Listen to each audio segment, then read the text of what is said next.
augmenter le volume et on se retrouve au premier virage ou au premier crash. À l'aspiration, il va se décaler peut-être.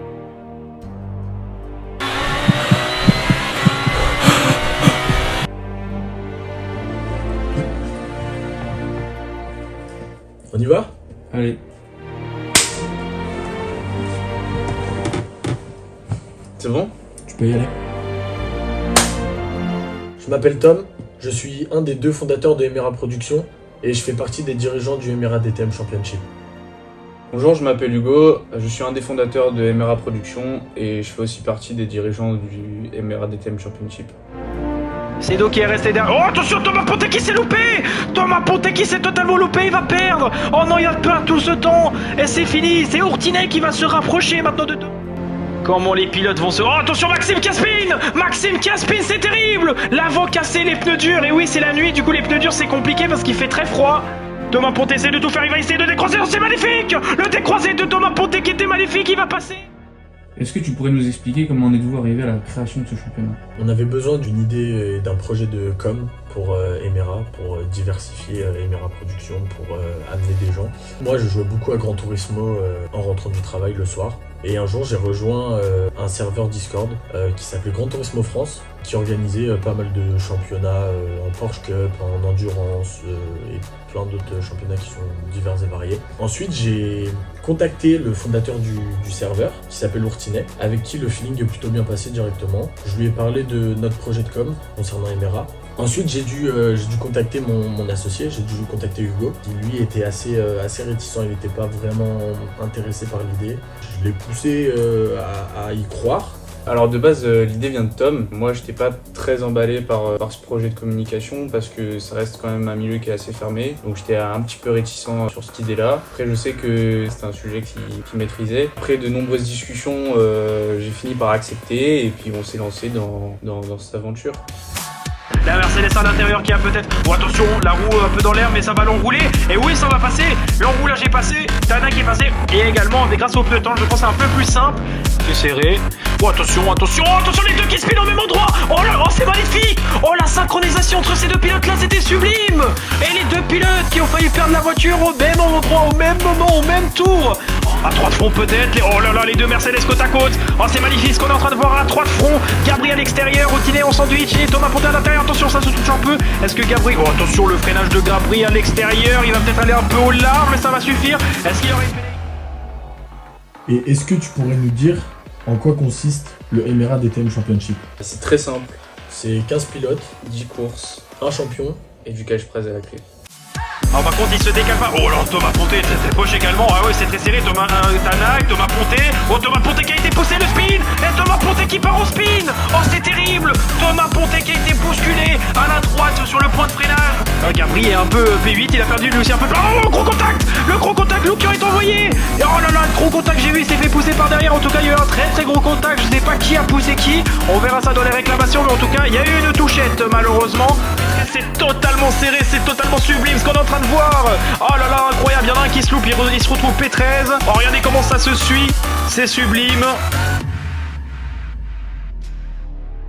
Quel a été le cheminement pour que ce championnat ait lieu ? On a eu besoin dans un premier temps d'un commentateur, étant donné que le championnat est diffusé en direct sur YouTube ou sur Twitch. Donc pris contact avec Elton, qui correspondait le mieux à nos attentes dans ce qu'on recherchait lors des courses. Bonjour, je m'appelle Elton Jachari et je suis le caster officiel de la Emera DTM Championship. Ce qui différencie des autres championnats du serveur, alors bien évidemment il y a le cash prize, voilà, Emera qui est le sponsor de ce championnat, donnait aux 3 meilleurs pilotes du classement pilote à la fin un cash prize. Donc c'est ça aussi qui a donné une détermination pour les 15 pilotes à participer. Et ça a été un très mauvais départ pour le poleman. Gabri qui s'est fait directement bouffer par une Audi R8 qui est Thomas. Et directement Thomas qui va prendre le lead. Alors que Thomas Pontet par contre lui c'est un peu plus compliqué. Il se fait pousser par l'Inetin. Attention l'enroule. Gabri qui essaie d'enrouler mais ça va pas passer. Il fait un peu le forcing mais ça va, tout va bien. Une voiture est allée à... Oh il y a une Ferrari qui est partie en spin. Et qui va repartir avec Xenion qui a perdu des places. Oh non, c'est Baldac. Baldac qui est à l'arrêt au gravier. Et on est parti, très mauvais départ de la part de Gabri, qui va perdre 2 places, attention Zababiou, très bon départ je crois, face à la Porsche et à la Audi, Juju qui se monte du coup à droite de Thomas, assez serré, attention on va pas faire un gros carnage au premier virage ou comme ça on descend, oh, attention Xenion qui tente l'intérieur de fou, et Juju qui est poussé, Juju qui a été poussé, terrible, qui se retrouve bon dernier, tout comme Xenion aussi 13ème, attention, terrible. Il a fallu ensuite qu'on fasse des livrées, 15 livrées différentes, parce que l'objectif c'était que chaque pilote roule pour soi. Il n'y avait pas d'équipe ni quoi que ce soit, c'est vraiment chacun pour soi. Il a fallu aussi qu'on trouve les circuits. On cherchait des circuits qui n'étaient pas souvent roulés dans les championnats de Grand Tourisme France. On voulait des circuits qui étaient assez rares entre guillemets. Il a fallu teaser le championnat. Voilà, nous quand on est arrivé, c'était quelque chose d'assez nouveau pour nous. On a essayé de faire un petit teaser sur les réseaux, sur YouTube, sur le Discord, pour pouvoir motiver les gens et pouvoir leur montrer les moyens qu'on engageait pour ce championnat. Puis après on s'occupait des inscriptions qui ont été clôturées en 15 minutes, donc c'est assez fou. En fait à chaque course il y avait un tirage au sort de fait pour qu'en fait chaque pilote ait une voiture différente à chaque course, pour que tout le monde soit sur le même pied d'égalité. C'est ça qui pour moi différencie des autres championnats. En plus ce sont des sublimes voitures, on avait des courses de 50 minutes, 1 heure, donc c'est assez long mais d'un autre côté assez court. Donc il fallait vraiment bien gérer la stratégie, bien gérer les pneus, l'essence et tout de même aussi gérer son rythme de course qui pouvait être très important. Tenter quelque chose, attention, magnifique, c'est Tom qui tente l'intérieur sur Zababiou et ça va passer sûrement, et oui ça va passer, bravo à Tom qui a tenté le dépassement au premier virage, excusez-moi, et c'est passé, mais pas à ce point là. Oh, Balda qui s'est loupé, Balda qui s'est totalement loupé, j'ai entendu un gros boom derrière et j'avais raison, c'est la Lamborghini jaune de Balda qui se loupe totalement au début du circuit.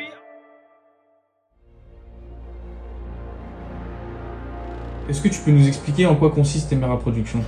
Emera Production, je dirais que c'est une structure qui cherche à mettre en valeur des objets, en ce moment en plus des voitures, mais on est en train d'essayer de se diversifier plus vers des objets de luxe ou des biens ou toutes sortes d'objets d'exception, qui cherchent à les mettre en valeur par le biais de vidéos notamment, afin de ou aider à la vente, ou bien juste de la mise en valeur pour un propriétaire qui a envie de se faire plaisir via un beau média, un beau contenu.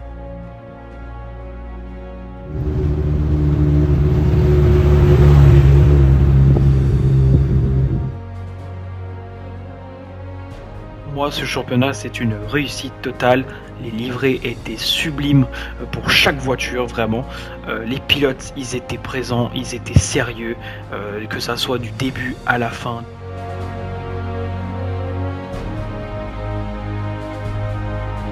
Des dépassements de fou. Il y a eu bien évidemment des crashs, mais voilà, une course sans crash, ce n'est pas une course. Message, mais du coup, il va se faire dépasser. En ligne droite, ça change pas, le bon... Oh, attention, Thomas qui perd l'arrière, attention, Thomas. Oh là là, il se rattrape, oh non, ça touche. Gabri qui a touché Thomas, gros contact, Thomas qui est envoyé, c'est terrible. Thomas qui tombe 3ème et qui va se faire dépasser par Thomas. Oh là là, à l'aspiration, caméra embarquée, la Porsche qui avait une plutôt bonne vitesse de pointe, les appels de phare directement, qui spam, ça spam. Et oui, du coup, Juju qui va laisser passer, il a mis le clignotant pour laisser passer Thomas et c'est fait, les warnings pour dire merci beaucoup, pour pas perdre plus de temps. Qui va remporter, ce sera limite presque une photo finish, mais l'avantage est pour Thomas, la victoire de Thomas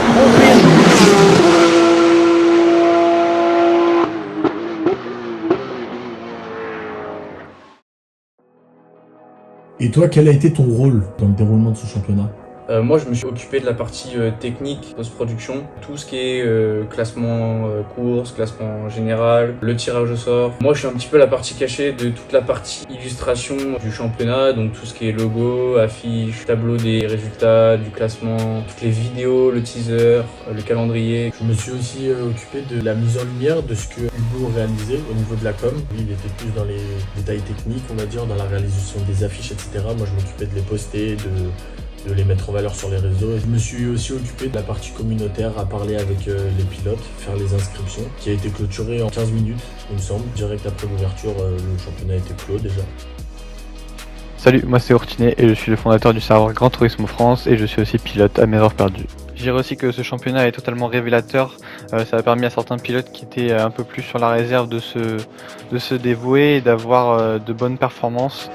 Thomas qui est en train de s'éloigner de plus en plus. Oh, c'est qui? C'est comme Alex, et oui, comme Alex qui est obligé de couper, alors que derrière Baldak Tanak, ça se lâche pas. Baldak, attention, Baldak qui galère, Tanak aussi. Oh, les deux pilotes ils étaient dans l'air, mais du coup c'est Lescaut qui a pu passer entre les deux sur la piste et qui a rattrapé comme Alex. Et contact entre Thomas et Gabri, et une nouvelle fois, et là par contre Gabri va perdre énormément de temps. Sedo carrément qui peut remonter. Ah, malheureusement il est livré. Oh, attention le contact, mon mini contact entre Lukian. Et oui, Zababio qui est envoyé au mur. Zababio qui a touché le mur, c'est terrible, il a été envoyé par Lukian. Oh, c'est terrible, Lukian qui s'est totalement loupé. Oh, attention, Zababio qui se reloupe. Oh là là là, c'est compliqué pour Zababio. Alors quand j'écoutais les commentaires de point de vue spectateur de Elton Jashari, franchement j'étais comblé, comment il commentait, ça donnait vraiment envie de regarder, peu importe les actions que ce soit à l'arrière ou à l'avant de la course, il voyait tout. Dans le troisième virage, terrible. Et attention Thomas Ponté qui a patiné, il a plus de pneus. Oh, attention à 3 de front, oh c'est magnifique. Oh c'est terrible le contact avec Zababio. Très menaçant par contre, c'est côte à côte, à 2 dixièmes. Oh attention Gabri qui tente de se décaler, oh, le contact entre Sedo et Gabri. Oh c'est terrible. Qui a fait l'erreur? Je crois que c'est Gabri, mais en tout cas c'est bon, ça repart pour Sedo. Mais le gros contact sur Gabri qui a totalement perdu le contrôle de Saoudière, lui sur le vibreur. On va tenter dans cette longue ligne droite, donc j'ai envie de vous dire, oh le contact entre Gabri et Thomas une nouvelle fois. Et du coup Gabri qui est derrière, il va se mettre derrière pour prendre l'aspiration, pour pas perdre trop de temps. 7 secondes, c'est pas Gabri, alors que Gabri va aller à fond et Sedo doit économiser. Est-ce que ça va suffire à Sedo d'aller chercher la victoire? Attention, les pneus sont quasiment morts, l'essence il en a presque plus. Il est obligé d'économiser, regardez, il est au 5ème vitesse.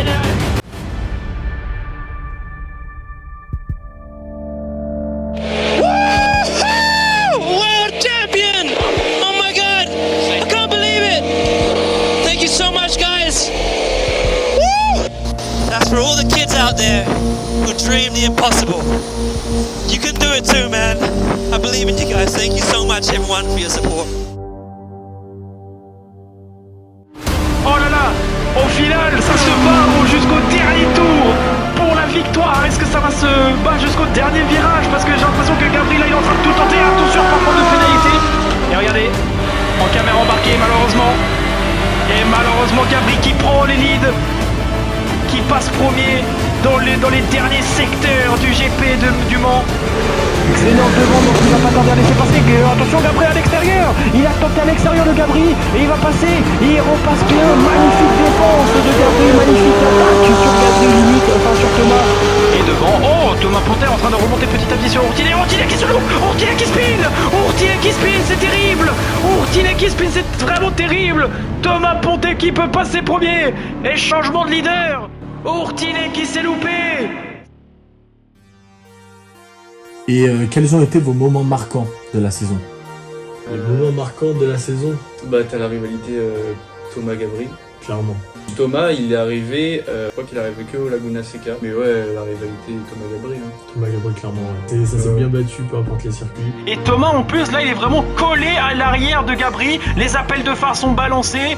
Et là avec l'aspiration il pourra potentiellement tenter quelque chose sur Gabri. Gabri qui essaye de se décaler un tout petit peu pour couper l'aspiration. Mais ça suffit pas. La BM est actuellement en train de tout aspirer. Elle est en train d'aspirer l'âme de Gabri et l'âme de la Porsche de Gabri. Donc Gabri qui décale un peu en freinage. Attention, c'est juste mais on peut comprendre, c'est une bataille pour la victoire. Et devant lui il a du coup des retardataires. Donc les blue flags sont agités. Donc les retardataires sont au courant qu'il y a des nouveaux pilotes qui arrivent. Après, un autre moment qui, moi, personnellement, m'a marqué, c'est Nürburgring, avec Thomas qui finit clairement 50 secondes d'avance Ah oui. sur le deuxième. Oui, oui. Il s'est baladé, Mais dès Voilà. le premier virage, hein, il a commencé à Oui, prendre. il prend 3 secondes, Ouais. je crois, dès le premier virage. Ouais, je crois que Allez, c'est parti, l'ultime réaccélération maintenant, et c'est fait. Là, oui, directement les appels de phare, on peut le comprendre. Thomas qui va remporter ici en Allemagne, magnifique, avec un chrono en 8 minutes 12. Incroyable ce chrono, qui va aller chercher. Maintenant, Thomas peut se poser, peut se reposer. Il a remporté les 25 points, à voir s'il aura 26 points. Ah, et je me rappelle, il y a Thomas qui signe le meilleur tour à la fin du Grand Prix. Et Gabri qui... Et en Gabri, dans la foulée, qui rebat le meilleur C'est temps vrai, c'est vrai. pour reprendre le point du meilleur tour. Même là, quand ils sont pas ensemble sur le circuit, la rivalité elle est toujours Non, là. ils arrivent encore à se battre jusqu'au bout. Donc, Oh, attendez, Gabri a le meilleur, Gabri est en violet. Gabri est en violet, donc potentiellement Thomas va marquer seulement 25 et pas 26 points. Attention, est-ce que Gabri va aller chercher le meilleur tour de Thomas? Par contre, Thomas Pontet qui va de justesse finir sur le podium. Juju qui a fini deuxième, bravo à lui. Thomas Pontet du coup qui va finir à Et à 6/10 du podium magnifique devant Gabri, le champion du monde et qui a pris le meilleur tour. Le champion DTM Emera qui prend le meilleur tour de Thomas. Et c'est fait, Gabri est champion encore plus. Et c'est bon, Gabri est le vainqueur. Et le vainqueur de la DTM Emera. Magnifique, quelle saison incroyable de ce pilote. Il y a le combat des V10 R8 contre Audi avec Max, Cedo, Juju et Xenian. Qui se sont battus comme des guerriers. Beau, C'était un bon moment.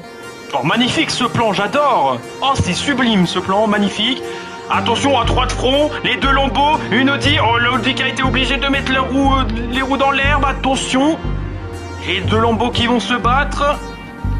Font sur l'aspiration sur Xenian pour essayer de se décaler. Ah non, ça tente pas le 3 fronts. Il joue bien par contre les Lamborghini. Ça c'est chaud. Cedo qui s'est un peu loupé. Il va un peu dans le gravier. Attention Cedo. Du coup, il va perdre du temps. Très mauvaise relance. Et les 2 Audi qui repassent sur Cedo. Cedo a un peu trop joué, je pense. Je note notamment la performance de Niave Zababiu qui tout au long de la saison ne s'est pas découragé malgré ses résultats pas forcément très encourageants, et il a su montrer son potentiel notamment en fin de saison où elle arrive plusieurs fois à arracher les points. Zababiu dans les points. Ça, comment on peut l'oublier?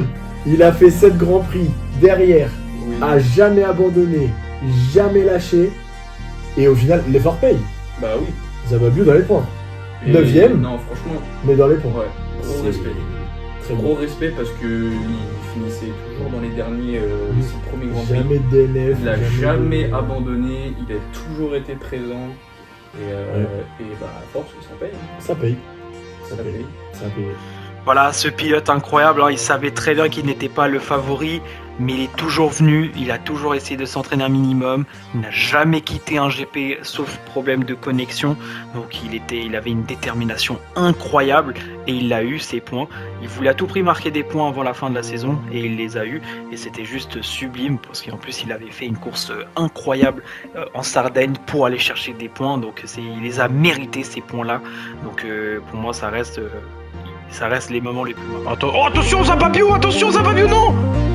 Oh, c'est bon, il est reparti. Ah non, Zababiu, non, Zababiu qui a tout perdu. L'aileron de l'avant est cassé. Non, Zababiu qui faisait une très bonne course, il a fait une petite erreur et du coup il perd un peu de temps. Et là, oui, il est à 3 secondes 6 maintenant, 4 secondes de temps, mais c'est pas très grave, ça va réparer tranquillement. Oh, attention Zababiu, le dernier tour est compliqué, mais je crois que c'est bon. Zababiu va marquer des points les amis. Et enfin, il a fait 7 GP, il a jamais abandonné, il a toujours été là et boum, il finit dans les points je crois. P8 pour Zababiu, bravo à lui. Moi je me rappelle, en début de saison, Cedo qui tente une stratégie, c'est soit ça passe, soit ça casse. C'était très chaud parce que au final il s'est fait passer, je crois, dans les derniers virages. Parce qu'en fait, je crois qu'il avait plus d'essence, il a fini sur les jantes. Au dernier tour, il faisait full écho même au niveau de la boîte. Ouais, il était en 5, il était en 5 dans les virages et tout. Ouais. Non, franchement, c'était incroyable. Et on voyait Gabri qui revenait à balle, qui refaisait tout le tracé. J'ai l'image de la R8 au fond avec la BM pas loin devant. Elle est, bravo Cedo.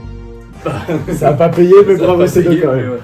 Pour le coup, On a aussi Cedo qui disparaît alors qu'il menait la course. Et ça laisse place à la bataille Gabri Maxou. Ouais. Non, pour la P1 alors qu'il se battait pour la P2 de base. En plus, je pense que ça aurait beaucoup changé le résultat actuel Du championnat peut-être. Du championnat parce que Cedo marquait 25 précieux points. Et sur Thomas Thomas jouait la P2 au championnat. Et attention, et oui du coup, non toujours côte à côte, mais avantage pour Maxou. Est-ce que du coup Gabri va retenter l'intérieur? Maxou qui s'est un peu décalé pour vraiment bloquer le passage à Gabri, mais Gabri qui a pas dit son dernier mot, il repasse devant, magnifique, et belle bataille entre ces deux-là. Ça se touche un peu, des coups de roue, excusez-moi, mais ça reste vraiment bien fair play. Maxou une nouvelle fois à l'aspiration. Pendant un tour complet, ils se sont battus, Maxou n'a pas réussi à faire la différence. Je crois qu'il y a aussi à Watkins, t'as 4 pilotes je crois qui se fritent vraiment genre pendant pas mal de tours. Je crois c'est qui? C'est Thomas Ponté, Xenian et Linotin. Ouais. Qui se battent. Chacun une voiture différente il me semble. Ouais. Et ça reste une belle bataille. Ça va faire très très mal. Alors côte à côte, attention entre Thomas et Xenian, ça se voilà, très magnifique, c'est très fair play, ça s'est pas touché. Ça reste côte à côte, une seconde de pénalité pour Xenian, ça va faire très mal. Ils sont les 4 là dans le même virage, magnifique. Attention Xenian, attention qui touche un peu je crois Thomas. Thomas qui part où? Attention, mini-saut de la part de Thomas, mais c'est bon, il est reparti. Et Thomas Ponté qui passe sur ligne 1. J'ai rien dit, ça passe pas encore, mais à l'intérieur maintenant, oui, ça va passer. Magnifique. Ça va permettre à derrière de se rapprocher un peu de cette bataille. Par contre, Xenian va perdre énormément de temps. Oh, attention, il a failli partir. Il a failli perdre la voiture au même endroit que Ourtinet. Ourtinet, je crois qu'il a pu remonter sur la minimap. On voit que la voiture de Ourtinet est revenue. Alors, par contre, ouais, Xenian qui va tout perdre. Oh, j'ai failli. J'ai un moment marquant. Laguna Seca. Oh, je l'ai. Le fameux. Je l'ai. La fameuse Porsche violette qui se retrouve dans le bac à gravier alors qu'elle mène. Ourtinet qui spin. Ça, c'est terrible. C'est terrible. Il mène le GP. Ouais. Il mène le GP. Et Thomas Ponté qui se retrouve derrière avec la BM, je crois. Ouais, c'est Thomas qui était. Thomas Ponté était derrière. Grâce à ça, Thomas qui gagne. Ouais. Et oui, Ourtinet qui spin, hein, c'est terrible. Franchement, il est stylé. Genre, deux tours. Un deuxième spin de Ourtinet à Watkins, dernier virage. Dernier virage. Et je me rappelle, même Elton, il regarde la POV. Il comprend pas. Il comprend pas, attends. Et devant, oh, Thomas Ponté est en train de remonter petit à petit sur Ourtinet. Ourtinet qui se loupe, Ourtinet qui spin, Ourtinet qui spin, c'est terrible. Ourtinet qui spin, c'est vraiment terrible. Thomas Ponté qui peut passer premier. Et changement de leader. Ourtinet qui s'est loupé, c'est terrible. Alors qu'il se faisait rattraper. Ourtinet a spin dans le dernier virage du... Ourtinet a spin dans le dernier virage du GP et il finit P10.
Ça va ou quoi? Tranquille? Ouais. Ça dit quoi depuis? Bah ça va, hein, tranquille. Hein. T'as ramené un beau bébé là. Eh oui, ça fait un moment. Mais tu l'avais pas vu? Non, j'ai dû l'apercevoir, mais en vrai ça va. C'est quoi? C'est Carrera? 4S. En plus. Ça marche fort. C'est un beau bébé. Hein. Eh oui. Atmosphérique. 400 chevaux. C'est quelle année? 2017. Les dernières atmos. Bon, et du coup, tu voulais me voir? Bah ouais, en vrai, la saison elle est terminée. Moi je trouve qu'on a fait un truc bien quand même. Bah ouais, mais regarde, le championnat maintenant il est terminé. On a tout fait. Qu'est-ce que tu veux faire de plus? Ouais, mais tu te souviens au début, j'étais pas trop chaud quoi. Ah ça, pour pas être chaud, t'étais pas chaud, hein. Mais bon, maintenant t'es satisfait. Ouais, en vrai ça a marché. Hein. Ça a bien marché. Mais je m'attendais pas à ce que ça marche. Vraiment. Mais en vrai c'est une belle leçon d'espoir. Hein. C'est vrai que ça laisse espérer pas mal de choses. T'en penses quoi en vrai? J'ai envie de faire plein de trucs. Et moi aussi j'ai envie de faire plein de trucs. On a commencé Emera pour ça de base. Et en vrai, ce championnat-là, il n'était pas prévu à la base. Quand on a lancé Emera, jamais il a été prévu. Il est venu sur le tas et c'est probablement un des trucs qui a mieux marché pour le moment. C'est vrai. Et puis ce championnat, quand tu regardes, il nous a amené à faire plein d'autres choses. On a commencé à faire un film Et même le film, quand tu regardes le film, Ouais. il a de la gueule. Et on n'a jamais fait de film. On n'a jamais fait de film. Et ce championnat-là, il nous a permis de faire un film. Après, ça reste un beau souvenir. Hein. Je pense que pour le lancement d'Emera, ce sera un des plus beaux souvenirs. Et je pense un des plus gros coups qu'on puisse faire pour le moment. Et en soi, on a ramené quelque chose de nouveau. Comme je t'ai dit, ça peut nous orienter sur plein de choses. Ouais, mais je sais pas quoi faire en vrai. Je sais pas. J'ai envie de me dire qu'il y a plein d'autres choses possibles de faire. Mais je vois pas. Parce que là, en soi, on a mis un pied et dans le sport auto et dans l'e-sport. Ouais. Est-ce que tu t'arrêterais là? Non. Mais tu sais très bien qu'on va pas s'arrêter là. Tu sais très bien. On a plein de trucs à faire. Hein. Emera, de toute façon, l'idéologie d'Emera, c'est tout au max. C'est tout au max, tout à fond. La persévérance. Enfin, toi-même, tu sais. Emera, c'est synonyme d'espoir, de rêve, d'accomplissement. Enfin, tout ça. C'est pour ça, regarde, même les pilotes qui ont fait le championnat, ça a pu leur donner un certain confiance en eux. Carniavet, il a vécu une saison franchement catastrophique et au début, enfin à la fin, il a réussi à marquer des points. C'est un bel exemple d'espoir quand même. Et si seulement il n'y avait que lui. Si seulement il n'y avait que lui. Après, moi, comme je t'ai dit, on a tout fait. La boucle elle est bouclée, c'est une page qui se tourne. Est-ce que ça serait pas le début d'une autre?